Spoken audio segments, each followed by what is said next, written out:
There's a doctor in Mexico City who has a problem. He is by every measure a success. Medical degree from one of Mexico's finest institutions, trained in the United States, respected colleagues, a legitimate practice in one of the wealthiest neighborhoods in the country. He has built the kind of career that takes a decade of sacrifice to earn. He's helped dozens of narcos change how they look so they can get away. And tonight, he is standing in a private operating room that doesn't exist on any official registry, looking down at a man whose real name he was never told. He knows who it is anyway. Everyone in Mexico knows who it is. The man on his table controls more cocaine flowing into the United States than any other person alive. He is worth an estimated $25 billion. He has generals, politicians, and federal judges on his payroll. He has survived assassination attempts, DEA surveillance operations, and the collapse of every competing organization around him. And he has come to this doctor with one request: make me someone else. A new jawline, a new nose, new cheekbones, a face that no DEA photograph, no federal warrant, no informant description will ever be able to match. The doctor has been paid more money than he will earn in the next 10 years of legitimate practice. He has been told, with the particular politeness that powerful men use when they are actually making a threat, that the operation will go smoothly. He has no reason to believe otherwise. 8 hours later, the most wanted man in Mexico is dead on his table. And the doctor? He has 4 months left to live. Now here's what I need you to understand, because this isn't just the story of one surgery and one doctor and one drug lord who ran out of luck on an operating table in 1997. This is the story of an entire shadow medical system that ran underneath Mexico's narco wars for decades. A network of surgeons who crossed a line that no amount of money and no amount of fear should have convinced them to cross. Some of them did it for the cash. Some of them did it because saying no wasn't really an option. And some of them, and this is the part that nobody talks about, did it because they believed in it, because they had grown up in the shadow of cartel money and understood their scalpel as just another tool in a world where the cartels owned everything anyway. I assure you, the real story lies in the buried, classified, deliberately forgotten details of what these doctors were actually doing, and what happened when the cartels decided that a surgeon who knew too much was more dangerous alive than dead. Because before this video was done, you're going to understand exactly how a respected Guadalajara physician became the most dangerous doctor in Latin America. You're going to understand the cases, the narcos who sat in those chairs, the faces that got rebuilt, and the operations that went wrong. And you're going to understand what the DEA found when they finally started tracing the thread back to the source. But before we get into any of that, I need you to understand how this world even came to exist. Because the narco surgeon didn't appear out of nowhere. He was created by something. And that something starts in Guadalajara in the early 1980s, when the entire architecture of the Mexican drug trade was being built from scratch. How cartels learned to wear new faces, the problem with being famous. Before we get into the surgeons themselves, I need you to first understand why any of this was even necessary.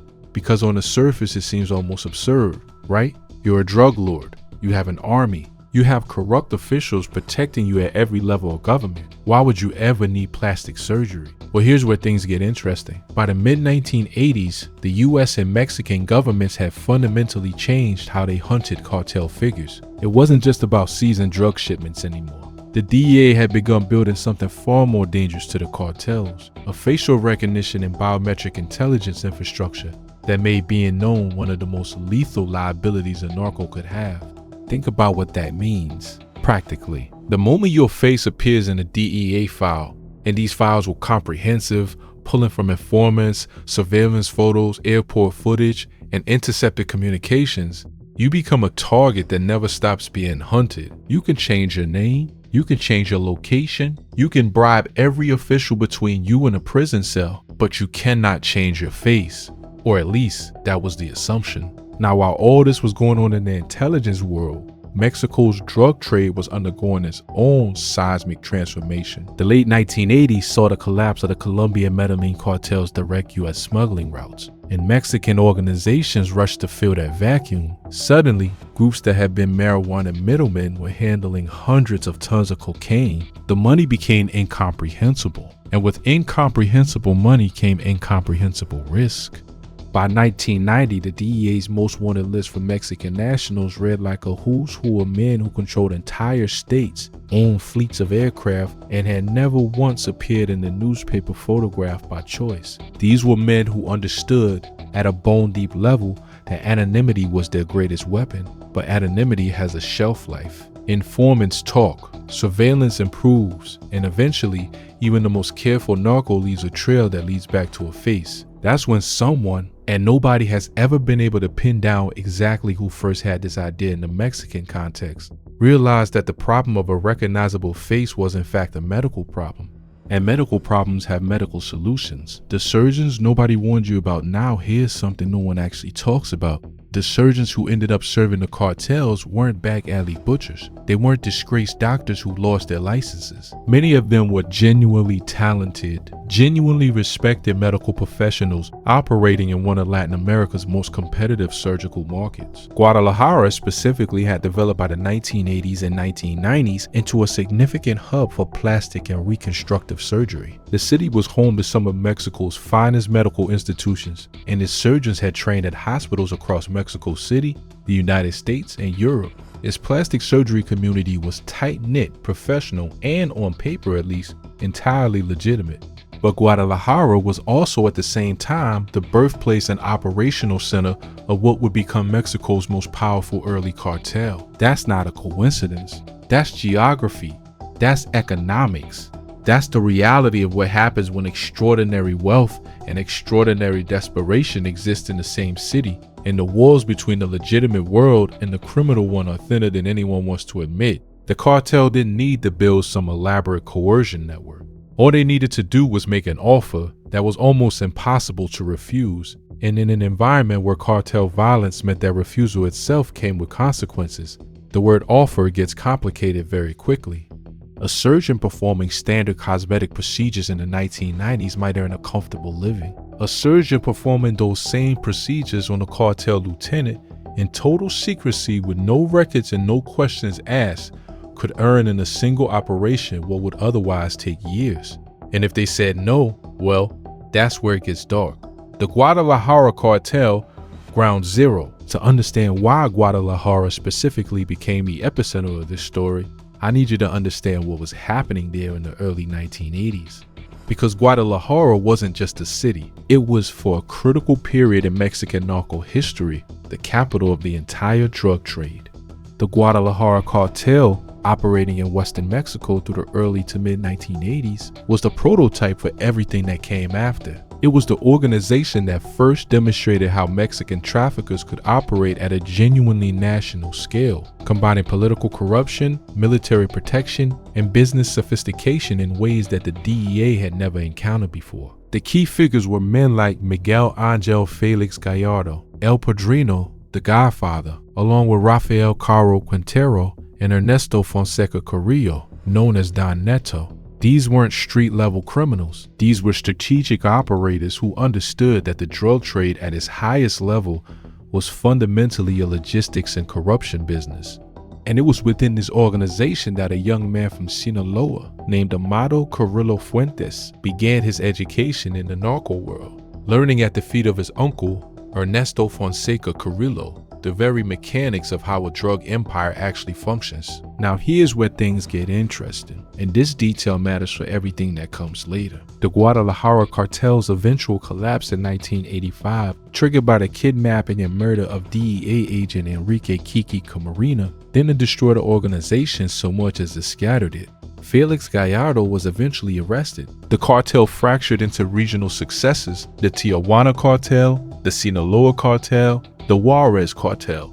And the men who ran those successful organizations carried with them everything they learned in Guadalajara, including the understanding that the DEA was now permanently, relentlessly focused on putting faces to names. The need for a surgical solution didn't come from paranoia, it came from experience. These men had watched what happened when the DEA got a photograph. They watched colleagues get arrested at airports, at border crossings, walking out of restaurants. They understood viscerally that a face in a file was a death sentence measured in years, not decades. So when the money was there and the surgeons were available, the calculation wasn't complicated. ACT to the surgeons, the patients, and the operations. How the system actually worked before we get into specific cases, I need you to understand how these operations actually functioned, because this isn't how you imagine it. There was no single clinic, no waiting room with narcos flipping through magazines. The system, and it became a system refined over time, was built entirely around deniability and compartmentalization. A cartel figure seeking facial reconstruction would typically approach this through an intermediary, a trusted lieutenant, a cartel lawyer, sometimes even a corrupt official who moved in both legitimate and criminal circles. That intermediary would identify a surgeon, someone who had either already demonstrated willingness to work with the organization or who was considered susceptible to the combination of money and implied threat that made refusal difficult.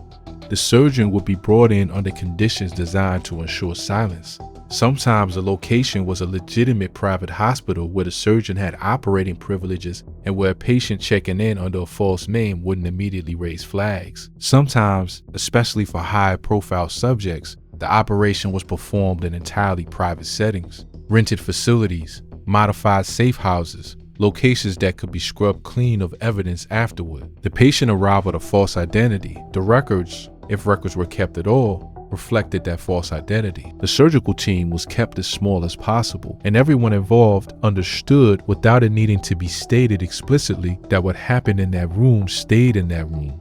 The problem, of course, is that secrecy of that magnitude is almost impossible to maintain forever, because surgeons talk, anesthesiologists have colleagues, nurses have families, and the cartels knew this, which is why the ultimate security measure for these operations wasn't a confidentiality agreement. It was a grave. Chupeta, the man who changed his face 3 times. Now listen closely, because what I'm going to tell you next is one of the most bizarre stories in the entire history of the drug war. And it didn't happen in Mexico, it happened in Colombia and Brazil. But it matters deeply to the story because it shows exactly how far cartel figures were willing to go and exactly what surgeons were being asked to do. Juan Carlos Ramirez Abadia. Remember that name. Born in Palmira, Colombia in 1963, Ramirez Abadia rose through the ranks of Colombia's Norte del Valle cartel to become one of the most powerful cocaine traffickers in the world. His operation moved as much as 30 tons of cocaine monthly, not kilograms, tons, flooding New York, Miami, and Los Angeles with product that generated billions in revenue. He earned the nickname Chupeta, lollipop, early in his criminal career, a strange nickname for a man who would become, by his own later admission in a U.S. federal courtroom, responsible for ordering 150 murders and smuggling 400,000 kilograms of cocaine into the United States. But here's where it gets interesting. By the late 1990s, Chupeta was one of the most wanted men in Colombia. His face was in every DEA file, and rather than run or fight, he made a decision that was equal parts desperate and methodical. He decided to become someone else, not once, not twice, at least 3 or 4 times. In a U.S. federal courtroom in 2018, testifying at the El Chapo trial of all places, Ramirez Abadia sat before a jury and described in clinical detail what he had done to his own face. I altered the physical appearance of my face, he told them, by changing my jawbone, my cheekbones, my eyes, my mouth, my ears, my nose. The jurors stared at him. Most of them couldn't look away because what sat in front of them was not a man so much as a living demonstration of what happens when surgical alteration goes beyond disguise and into something closer to destruction. His skin was pulled taut across a lopsided face. The features didn't align the way human features are supposed to align. Multiple rounds of reconstruction had left him looking less like a different person and more like a person assembled from incompatible parts. To put that into context, one surgery to change your appearance is already extreme. 2 begins to suggest obsession. 3 or 4 surgeries on the same face, performed by different surgeons in different countries over the course of years, is something that goes beyond disguise and into a kind of identity erasure that has no precedent in legitimate medicine. And it almost worked. Chupeta relocated to Brazil, settling into a luxurious property in Sao Paulo with a gym, a sauna, plasma TVs, and a swimming pool. He was living under a false identity with a face that bore no meaningful resemblance to any photograph in any law enforcement database. Brazilian police knew he was probably somewhere in the country, but because of his surgeries and his multiple aliases, they couldn't get a positive identification. Without a positive ID, they couldn't get an arrest warrant. That's when the DEA deployed something the surgeons hadn't accounted for. Voice recognition technology. Brazilian police had been taping Chupeta's phone calls. Colombian authorities had recordings of his voice from years earlier. Those recordings were passed to the DEA, which ran a vocal fingerprint analysis and matched them, not his face. His voice. In 2007, police simultaneously raided 22 locations across 6 Brazilian states and found Chupeta at his São Paulo property. He was extradited to the United States, pleaded guilty to drug trafficking and murder charges, and agreed to cooperate, eventually testifying at the El Chapo trial. He forfeited $1 billion. His face, surgically destroyed beyond recognition in an attempt to stay free, became perhaps the most famous exhibit in the entire history of the narco surgery phenomenon. But the surgeons who worked on him, their names remain largely unknown. Their fates, unlike the surgeons in the Carrillo Fuentes case, have never been publicly documented. And that brings us back to Mexico, and to the most dangerous patient any doctor has ever had on their table, El Señor de los Cielos. Now, while Chupeta was rebuilding his face across South America, Mexico's drug war was entering its most brutal chapter, and at the center of it was a man who had, by the mid-90s, became the single most powerful narco the country had ever seen. Amado Carrillo Fuentes, born December 17, 1954 in Guamuchilito, Navalado, Sinaloa. His uncle was Don Neto, one of the founding figures of the Guadalajara cartel. Amado grew up watching how the drug trade actually worked from the inside. He wasn't a street criminal who climbed his way up through violence alone. He was, from the beginning, a student of the business. He learned to fly. This matters. While other cartel figures were using ground routes and tunnels, Amado recognized that the sky was essentially unpoliced. He built a fleet of jets, 727s, corporate aircraft, modified cargo planes, and began moving cocaine from Colombia to Mexico in quantities that dwarfed anything previously attempted. At his peak, he was moving more product per shipment than entire competing organizations moved in a month. The nickname was inevitable, El Señor de los Cielos, the Lord of the Skies. He seized control of the Juarez cartel after assassinating his predecessor in 1993. From that point forward, he ran what DEA analysts would describe as the single most powerful drug trafficking organization in Mexico, with connections to the Colombian cartels, corrupt officials at the highest levels of Mexican federal law enforcement, and distribution networks reaching into every major American city. His estimated net worth at the time of his death, $25 billion. And here's the disturbing detail that defines everything about who this man was. Despite all of that power and money, Amado Carrillo Fuentes was almost pathologically terrified of his own photograph. He kept out of the public eye with a discipline that bordered on obsessive. He cultivated a deliberate invisibility that was almost unprecedented for someone operating at his level, because he understood, better than almost anyone alive, exactly what being recognized meant. By 1997, the walls were closing. The DEA had committed significant resources. Mexican federal agents were getting closer. The near-perfect operational security he maintained for years was beginning to crack. And Amado Carrillo Fuentes made his decision. If he couldn't stay invisible as himself, he would stop being himself entirely. The last operation, July 3rd, 1997, Mexico City, Amado Carrillo Fuentes checked into Santa Monica Hospital in the upscale Polanco neighborhood. Not under his own name, he presented himself as Antonio Flores Montes, a private patient seeking facial reconstruction and liposuction. Santa Monica was not some back alley clinic. Polanco was one of the wealthiest, most exclusive neighborhoods in Mexico City. This was a legitimate private medical facility where wealthy patients expected discretion as a standard feature of the service. The surgical team was experienced and capable. These were not amateurs. These were surgeons who understood exactly what they were doing, both medically and in terms of the situation they had found themselves in. A full facial reconstruction, restructuring bone, reshaping cartilage, altering every defining characteristic that made Amado Carrillo Fuentes recognizable, combined with liposuction. The combination of procedures was extraordinarily demanding, long, complicated, physically taxing on a body that had spent years living at the extremes of stress and excess. 8 hours. That's how long Amado Carrillo Fuentes spent on that operating table. And when the 8th hour ended, he wasn't waking up. According to the autopsy, Carrillo had been administered a combination of hypnotic medication mixed with anesthesia, a combination that would have caused respiratory failure. His heart stopped. El Señor de los Cielos, the man who survived assassinations and federal investigations, and the combined intelligence apparatus of two governments, died not from a bullet or a betrayal, but from what his surgeons put into his veins. The DEA was invited by Mexican officials to view and identify the body at a funeral home in Sinaloa.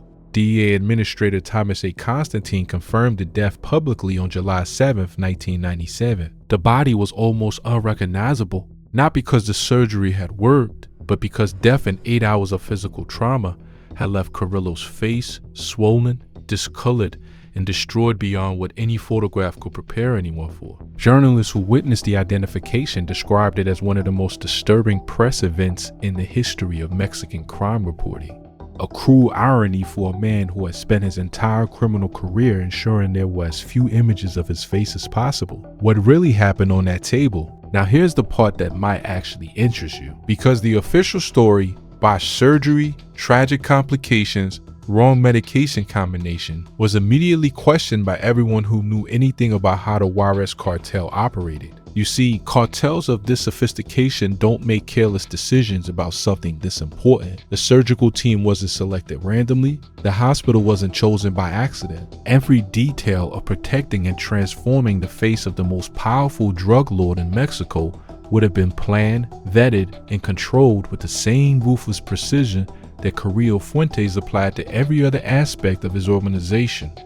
Which means one of a limited number of things happened in that operating room. The first possibility is the one the official record suggests: a genuine medical error. 8 hours of surgery on a man in his 40s who had lived the life Carrillo had lived. The stress, the excess, the physical toll of years at the top of the most violent business on earth is not a simple undertaking. Anesthesia complications happen, respiratory failures happen even to the best surgeons with the best intentions. But did any of that convince the Juarez cartel? Well, no. Instead, it only made their suspicions worse. The second possibility was deliberate murder. Someone, somewhere in the chain of this operation had decided that the Lord of the Skies was more valuable dead than alive. Robbers who stood to benefit from the power vacuum. Corrupt officials who feared what Carrillo might do if he successfully disappeared. Elements within Mexico's own federal apparatus who saw an opportunity. The third possibility is the darkest, that the surgeons themselves, operating under some combination of coercion, prior arrangement, or desperate calculation, administered the fatal dose intentionally, either as hired assassins or as men trying to prevent something worse from happening to themselves. Why did Carrillo die on that table, you ask? The honest answer is that nobody definitively knows.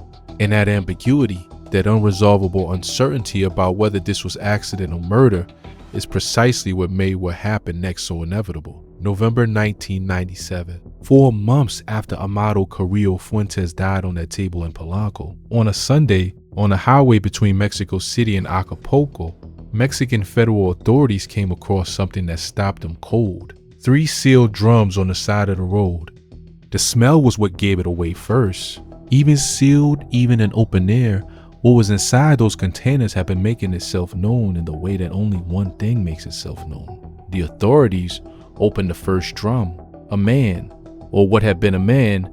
The drums were transported to the forensic medical service in Iguala, where examiners extracted the contents. 3 bodies in total. The bodies showed signs of torture, not the kind of torture designed to extract information. These men had no information the cartel didn't already have. The kind of torture that is purely about punishment, about sending a message with the maximum amount of pain.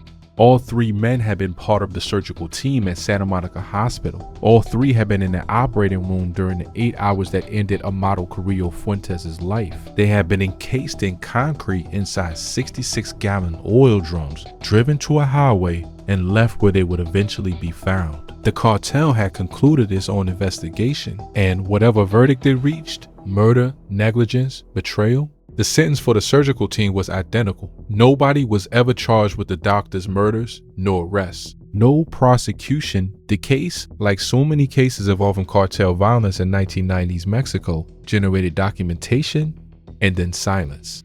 The message to every other surgeon in Mexico: the Carrillo case wasn't an isolated incident. It was the most dramatic, most publicly documented example of a pattern that had been developing for years and would continue long after 1997. The cartel's need for surgical alteration didn't die with Amado Carrillo Fuentes. If anything, his case demonstrated both the potential value and the catastrophic risks of the strategy simultaneously. For surgeons operating in Mexico's narco-adjacent world, the lesson of November 1997 should have been definitive. This is what happens to the doctors. This is the professional hazard. This is where the money leads. But here's the thing, and this is what no one actually talks about. The cartels didn't stop looking for surgeons after 1997. They became more careful, more selective, more thorough in their vetting of potential medical collaborators. And in an environment where declining a cartel's request wasn't simply a matter of professional ethics, but potentially a matter of survival, the pool of available surgeons didn't shrink the way it should have. The violence against the Carrillo surgical team served a dual purpose that was almost certainly intentional. Yes, it eliminated people who could describe what the Lord of the Skies had looked like after surgery, but it also served as a message to every other surgeon in Mexico's criminal medical underground. The message wasn't "don't do this work." The message was "do this work perfectly, keep your mouth absolutely shut, and pray that your patient survives," because the alternative had just been demonstrated in concrete on a highway to Acapulco, what the DEA files actually showed.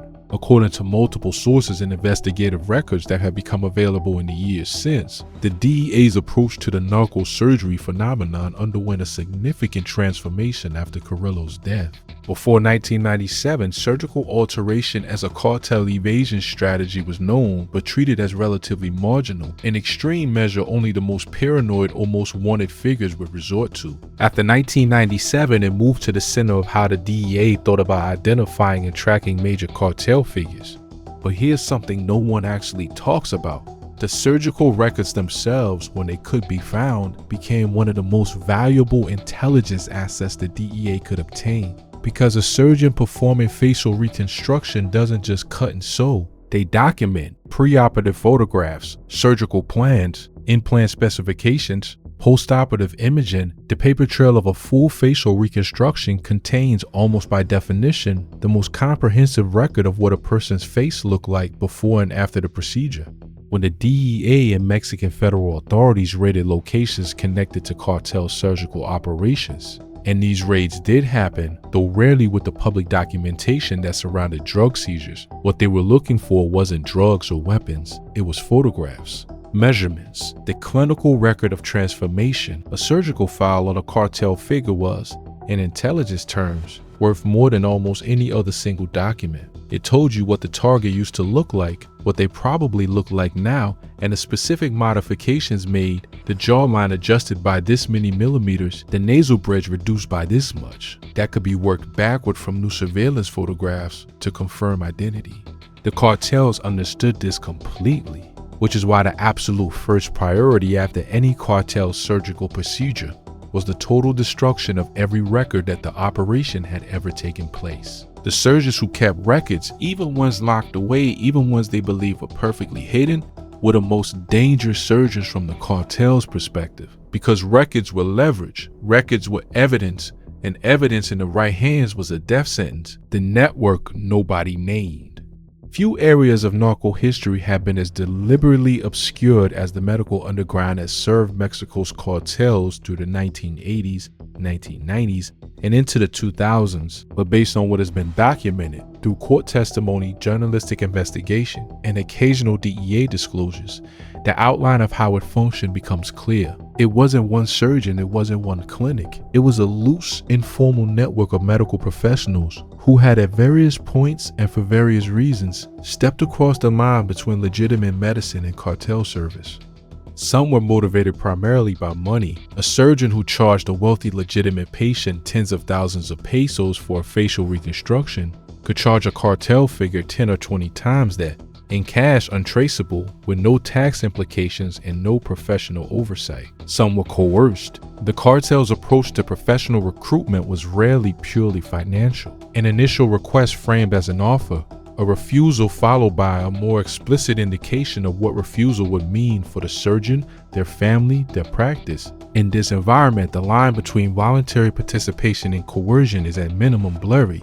And some, and this is the element hardest to document, but that investigators who work these cases consistently describe, were true believers. Men who had grown up in the shadow of cartel money, who saw their surgical skills as simply another service they could provide to the world they already moved in. The cartel medical underground included more than just plastic surgeons, general practitioners who treated gunshot wounds off the books, pharmacists who supplied controlled substances without prescriptions, anesthesiologists whose discretion could be purchased along with their technical skills. But the plastic surgeons occupied a unique position in this ecosystem because what they provided wasn't just treatment, it was transformation. And transformation, for a man living under the weight of a federal indictment and a DEA file, was the most valuable thing money could buy: the economics of disappearing. To put into context just how significant the investment in surgical alteration was for these organizations, consider what we know about the actual economics.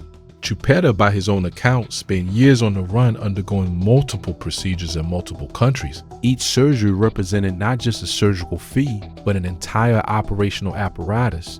False travel documents, secure transportation, pre- and post-operative safe houses, medical staff who understood the requirement for absolute silence. The total cost of his multi-year surgical transformation program almost certainly ran into the millions of dollars. For Carrillo Fuentes, a man worth $25 billion, the cost was essentially irrelevant. What mattered was execution. What mattered was that when he walked out of that hospital with a different face, he could disappear into the legitimate world and never be found again. A new face, a new name, a new life somewhere that the DEA's reach didn't extend. The plan died with him on the operating table. And the men who were supposed to give him that future were dead 4 months later, in drums on a highway. Significantly different from how either party had expected the arrangement to conclude. What we know and what we don't. And here's something no one actually talks about. While the 3 surgeons found on the Mexico-Acapulco highway are the most documented victims of the cartel medical underground, they were almost certainly not the only ones. The culture of silence surrounding this history is near total. Surgeons who worked in this world and survived did so by maintaining absolute secrecy about what they'd done and who they'd done it for. Medical colleagues who suspected what was happening had powerful incentives to look away. The families of surgeons who disappeared, and there were disappearances that were never publicly connected to cartel medical work, had even more powerful incentives to ask no questions. All we know is the surface: 3 drums on a highway, a drug lord dead on a table, a Colombian narco in a Brooklyn courtroom with a face that barely looked human. What we don't know is how many operations happened that left no documentation, no bodies, no record of any kind, because everyone involved survived and kept the secret perfectly. The cartels kept needing surgeons, the surgeons kept existing, and the space between those two facts, maintained by money and terror and the particular silence of people with something extremely serious to lose, produced a shadow history running parallel to the documented narco wars, touching it only occasionally. In a court transcript here, a body on a highway in November 1997. Why it's not over? The only question left to answer right now is whether any of this is historical, whether the narco surgery phenomenon belongs to the 1990s the same way that 727 cocaine flights in the Cali cartel belong to that era. Other law enforcement agencies around the world have taken notice and built the narco surgery threat into how they track major criminal figures. Facial recognition technology has advanced to the point where surgical alteration faces an increasingly sophisticated counter-response. Biometric systems at borders and airports now capture multiple identifying characteristics simultaneously. A changed face means less when your gait, your iris, your voice, and your behavior patterns are all being processed at the same time. But even if technology has changed the equation, the underlying logic hasn't. As long as there are men wealthy enough to pay for transformation and desperate enough to need it, there will be surgeons, some coerced, some mercenary, some something more complicated than either of those words captures, willing to provide it. El Señor de los Cielos is gone. Chupeta is serving time in a federal prison, his surgically destroyed face a permanent monument to the limits of what money can buy. The 3 surgeons found in concrete on a highway to Acapulco have been dead for nearly 30 years, their names barely appearing in any public record, their stories reduced to footnotes in the biographies of the men they tried and failed to transform. The surgeon who gave Narcos new faces paid with his life for knowing too much. But the practice, the need, the cold, simple logic of a man staring at his own face in a mirror and calculating what it's worth to make it disappear, that logic doesn't expire. And we don't think this story is done being written.